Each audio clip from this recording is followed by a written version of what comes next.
한 주간도 편안하셨나요? 오늘도 복된 주님의 날 아침 하나님께 예배하는 귀한 아침입니다. 오늘도 주님의 말씀으로 하루를 시작하도록 하겠습니다. 오늘 같이 묵상하실 말씀은 시편 74편 1절에서 11절 말씀입니다. 시편 74편 1절에서 11절 말씀 제가 봉독하겠습니다. 아삽의 마스길. 하나님이여, 주께서 어찌하여 우리를 영원히 버리시나이까? 어찌하여 주께서 기르시는 양을 향하여 진노의 연기를 뿜으시나이까? 옛적부터 얻으시고 속량하사 주의 기업의 지파로 삼으신 주의 회중을 기억하시며 주께서 계시된 시온산도 생각하소서. 영구히 파멸된 곳을 향하여 주의 발을 옮겨 놓으소서. 원수가 성소에서 모든 악을 행하였나이다. 주의 대적이 주의 회중 가운데에서 떠들며 자기들의 깃발을 세워 표적으로 삼았으니 그들은 마치 도끼를 들어 삼림을 베는 사람 같으니이다. 이제 그들이 도끼와 철퇴로 성소의 모든 조각품을 쳐서 부수고 주의 성소를 불사르며 주의 이름이 계신 곳을 더럽혀 땅에 엎었나이다. 그들이 마음속으로 이르기를 우리가 그들을 진멸하자 하고 이 땅에 있는 하나님의 모든 회당을 불사르나이다. 우리의 표적은 보이지 아니하며 선지자도 더 이상 없으며 이런 일이 얼마나 오래는지 우리 중에 아는 자도 없나이다. 하나님이여, 대적이 언제까지 비방하겠으며 원수가 주의 이름을 영원히 능욕하리이까? 주께서 어찌하여 주의 손 곧 주의 오른손을 거두시나이까? 주의 품에서 손을 빼내시어 그들을 멸하소서. 아멘.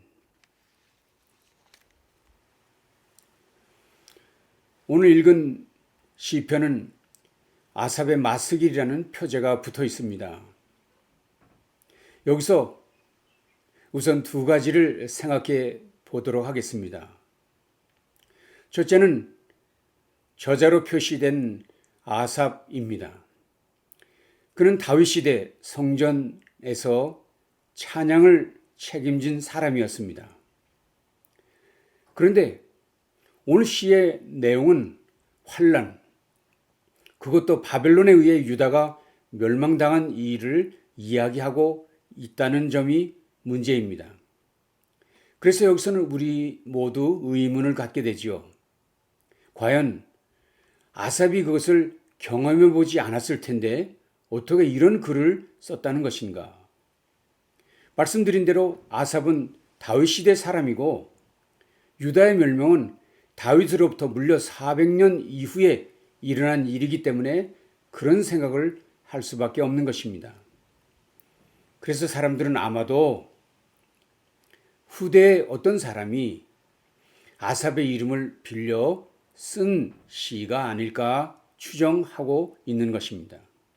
아마도 성전 찬양대의 분위기를 기대하면서 그 이름을 사용한 것이 아닌가 하는 생각을 해봅니다. 그런 의미에서 저는 이 시가 오늘 읽은 전반부는 암울하게 느껴지지만 결국 후반부로 가면 이 내용이 찬양으로 바뀔 것을 기대할 수 있다는 사실입니다. 과연 그렇습니다. 시 후반 부분을 읽어보시면 이 탄원이 찬양으로 변화되는 것을 확인할 수 있습니다. 그래서 오늘 이 전반부를 묵상하시더라도 그런 기대를 가지고 이 시를 묵상하시면 좋겠습니다. 또 다른 하나는 마스길이라는 단어입니다. 이 말의 뜻은 교훈입니다. 그렇다면 이 시를 통해 사람들에게 무엇인가 교훈을 남기겠다는 뜻이 있다는 것 아닐까요? 그러니 우리도 이 시를 묵상하면서 그 교훈이 무엇일까? 이 시가 주고자 하는 교훈은 무엇일까? 묵상하면서 이 시를 같이 대해야 될 줄로 생각됩니다. 그럼 이제 본격적으로 본문에 들어가 보도록 하겠습니다. 시는 지금 조국 유다의 멸망을 보면서 애끓는 심정으로 하나님께 기도하고 있습니다. 1절이지요. 하나님이여 주께서 어찌하여 우리를 영원히 버리시나이까? 어찌하여 주께서 기르시는 양을 향하여 진노의 연기를 뿜으시나이까? 시인은 지금 어찌하여를 연발하고 있습니다. 이스라엘의 패망을 바라보면서 어찌해서 하나님은 이스라엘을 버리십니까? 그는 탄원하고 있습니다. 그는 혹시 하나님이 자신들을 잊으신 것이 아닌가 생각하고 있습니다. 그래서 하나님께 그의 백성을 이제라도 기억해 달라고 간구하고 있었던 것이죠. 2절이 이렇게 표현했습니다. 옛적부터 얻으시고 속량하사 주의 기업의 지파로 삼으신 주의 회중을 기억하시며 주께서 계시던 시온산도 생각하소서. 물론 하나님은 그 백성을 절대로 잊으신 일은 없습니다. 여러분이 잘 아시는 이사야서 49장 15절 말씀을 보시면 이런 말씀이 있지요. 여인이 어찌 그 젖먹는 자식을 잊겠으며 자기 태에서 난 아들을 긍휼히 여기지 않겠느냐. 그들은 혹시 잊을지라도 나는 너를 잊지 아니할 것이라 라고 말씀하셨었습니다. 혹 인간의 어머니가 그 자식을 잊을지라도 우리 하나님은 절대로 그 자녀를 잊으실 수 없다는 말씀입니다. 우리도 인생의 고난 속에서 동일한 질문을 던질 때가 있었습니다. 하나님, 나를 잊으셨나요? 하나님, 나를 돌아보시지 않는다니요? 나를 잊으신 것이 아닌가요? 그러나 하나님은 결코 우리를 잊으신 일이 없습니다. 그분은 독생자 예수를 십자가에 못 박아 죽이시고 우리를 구원하신 분 아니십니까? 그런데 어떻게 그분이 우리를 잊으시겠습니까? 비록 우리가 깊은 고난 속에 있고 이해할 수 없는 고통 가운데 있다 할지라도 하나님은 우리를 영원히 기억해 주시는 줄로 믿습니다. 바울 사도는 로마서 8장에서 이렇게 말했습니다. 내가 확신하노니 사망이나 생명이나 천사들이나 권세자들이나 현재일이나 장래일이나 능력이나 높음이나 깊음이나 다른 어떤 피조물이라도 우리를 우리 주 그리스도 예수 안에 있는 하나님의 사랑에서 끊을 수 없으리라 라고 말씀했습니다. 그러므로 어떠한 형편에서도 우리를 향한 하나님의 사랑을 확신하고 하나님을 우리를 잊지 않으신다는 것을 생각하면서 오직 그만 바라보는 굳센 성도들, 변함없는 성도들이 되실 수 있기를 간절히 바랍니다. 두 번째로 시인은 주의 대적을 멸해달라고 기도하고 있었습니다. 11절 말씀이었죠. 주께서 어찌하여 주의 손 곧 주의 오른손을 거두시나이까? 주의 품에서 손을 빼내시어 그들을 멸하소서. 여러분, 어떻게 시인은 하나님이 그 손을 들어 원수들을 심판해 주시길 구하고 있는 것입니까? 왜 그는 이렇게 끔찍한 기도를 드리는 것일까요? 3절에서 8절을 보시면 이해되실 수 있을 것입니다. 바벨론의 군인들은 예루살렘을 점령했습니다. 하나님의 성전을 완전히 무너뜨렸습니다. 성소를 더럽혔습니다. 성전 한가운데 승전가를 부르며 성소를 마구 회파했습니다. 또한 그들은 하나님의 백성들을 다 진멸하고자 했습니다. 오늘 본문을 보시면 성소뿐만 아니라 유다 땅 전역에 있는 회당들까지 모두 불살랐다고 말하고 있습니다. 이와 같이 그들은 잔인하게 주의 성소를 부수고 주의 백성들을 대적했습니다. 그런 원수들이니 주께서 대적해 주시기를 간구하고 있었던 것입니다. 그런데 그럼에도 불구하고 우리는 여기서 의문을 갖습니다. 그것도 적어도 그는 하나님을 믿는 사람인데 그러면 그런 원수까지 사랑해야 되는 것이 마땅하지 않을까 하는 의문이 있다는 것입니다. 실제로 성경에서는 원수를 사랑하라고 분명히 말씀하고 있지 않습니까? 오늘 본문 중에 시인이 하나님께 원수를 멸해 주실 것을 간구하고 있는 것은 사실은 개인적인 원수가 아닌 공동체의 원수, 개인의 삶을 무너뜨린 원수가 아닌 신앙 공동체를 파멸한 원수, 하나님 나라를 대적하는 원수, 하나님의 백성을 멸하는 원수, 즉 마귀 사탄을 사실은 말하고 있는 것입니다. 시인은 결코 개인적 감정으로 하나님께 탄원하고 있는 것이 아니라는 사실입니다.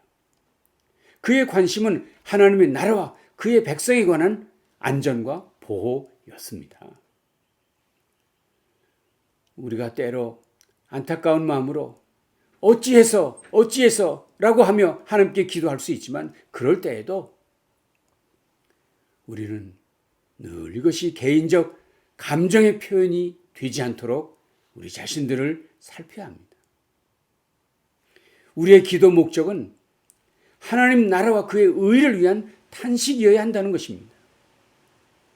오늘 본문 10절 이렇게 되어 있습니다. 하나님이 대적이 언제까지 비방하겠으며 원수가 주의 이름을 영원히 능욕하리이까. 여기 주의 이름을 영원히 능욕하는 것이 문제가 되는 것이에요. 주의 이름이 능욕당하는 것을 탄원하는 것입니다. 주의 이름을 위한 기도였다는 것을 우리는 여기서 볼 수 있습니다. 물론 여기까지도 이 시인의 기도를 보면 이 기도는 너무나도 공허하게만 들리는 것이 사실입니다. 그래서 이 기도의 분위기는 암울하고 암담합니다. 이 기도 응답이 그저 요원하기만 느껴지고 있는 것이 사실입니다. 그렇지만 여러분, 오늘 이 시인의 기도는 결국 응답받았다는 사실을 기억하시겠지요? 믿으시겠지요? 과연 그렇습니다. 여러분이 아신 대로 바벨론은 결국 멸망당했습니다. 그리고 포로로 끌려왔던 유다 백성들은 다시 돌아왔습니다. 성전과 성벽을 재건할 수 있었습니다. 물론 이 시인은 살아생전 그의 기도가 응답되는 것을 보지는 못했습니다. 왜냐하면 이 기도의 응답은 무려 70년 뒤에 일어난 일이기 때문입니다. 예루살렘이 멸망한 이후 70년 후에야 기도가 응답되었기 때문입니다. 무려 70년이라고 하면 세 세대가 지난 후에야 응답을 받았다는 것을 알 수 있습니다. 이처럼 응답이 더디다고 한다면 어쩌면 기도할 의욕을 잃어버리고 있었을지도 모르겠습니다. 그러나 여러분, 기도는 계속되어야 합니다. 그들은 한 번 기도하고 만 것이 아니었습니다. 죽을 때까지 기도했습니다. 당대만 기도한 것이 아니라 자녀들에게 기도를 물려주었습니다. 그리고 그 자녀들은 또 자녀들에게 기도를 물려주었습니다. 그래서 무려 3대까지 이어지는 기도가 반복되고 있었다는 것을 알 수 있습니다. 그래서 이 시가 마스길이란 이름으로 백성들 입에서 계속해서 전해지고 읽혀지고 있었다는 것을 우리가 이제 이해할 수 있게 되는 것입니다. 그래서 오늘 말씀이 우리에게 주는 교훈은 무엇일까요? 우리의 기도는 지금 응답되지 않았다 하여도, 지금 내 눈에 응답을 볼 수 없었다 하여도 계속되어야 한다. 내 대에서 이루어지지 않았으면 우리 자녀들의 세대에서, 자녀들의 세대에서 이루어지지 않으면 손주들의 세대까지라도 계속해서 기도는 이어져야 한다는 가르침을 이 시편은 주고 있습니다. 사랑하는 교우 여러분, 어떤 상황에서도 멈춰서는 안 된다는 것을 우리에게 교훈하고 있습니다. 어떤 경우에도 우리는 하나님의 백성이라는 사실, 그 정체성을 잊지 말고 기도해야 합니다. 주의 대적을 멸하시고 성소를 회복시켜 주십시오. 주의 이름이 능력을 받지 않도록 해 주시옵소서라고 기도해야 합니다. 절망적인 상황에서도 포기하지 않고 기도해야 합니다. 문제는 기도하는 한 사람 한 사람, 저 한 사람, 우리 한 사람 한 사람, 믿음을 잃지 않는 한 사람이 중요하다는 사실입니다. 어떤 사람의 시, 조동희시라는 사람이 이런 시를 썼습니다. 나 하나 꽃 피어 풀밭이 달라지겠느냐 말하지 말아라. 내가 꽃 피고 나도 꽃 피면 결국 풀밭이 온통 꽃밭이 되는 것 아니겠느냐. 나 하나 물들어 산이 달라지겠느냐 말하지 말아라. 내가 물들고 너도 물들면 결국 온 산이 활활 타오르는 것 아니겠느냐. 그렇습니다. 지금은 아무 응답이 없는 것 같은 절망적 상황일지라도 하나님 절대로 우리를 잊으시지 않으신다는 것을 확신하시고 회복시키시는 하나님의 은혜와 능력을 바라보시면서 늘 기도에 힘쓰시는 우리 각자, 저와 여러분이 모두 되시기를 주님의 이름으로 간절히 기도합니다. 기도하시겠습니다. 하나님 감사합니다. 아무리 우리 앞에 놓여진 일들이, 상황들이 어둡고 암울하다 할지라도 좌절하거나 절망하지 말게 하시고 우리는 하나님의 백성인 것을 확신하고 변치 않는 하나님의 사랑이 우리 속에 있음을 확신하며 기도의 줄을 놓지 아니하는 계속해서 기도하며 끝까지 기도하며 대를 이어 기도하는 우리 모두 되도록 함께해 주시옵소서. 그래서 결국 하나님의 뜻이 이 땅 가운데 우리 가운데 이루어지는 그 역사를 경험할 수 있게 주시옵소서. 오늘도 함께 하신 주님, 기도의 사람으로 세우실 것을 믿사오며 걸어가신 예수님 존귀하신 이름으로 간절히 축복하며 기도합니다. 아멘. 감사합니다. 평안한 날 되시기를 바랍니다.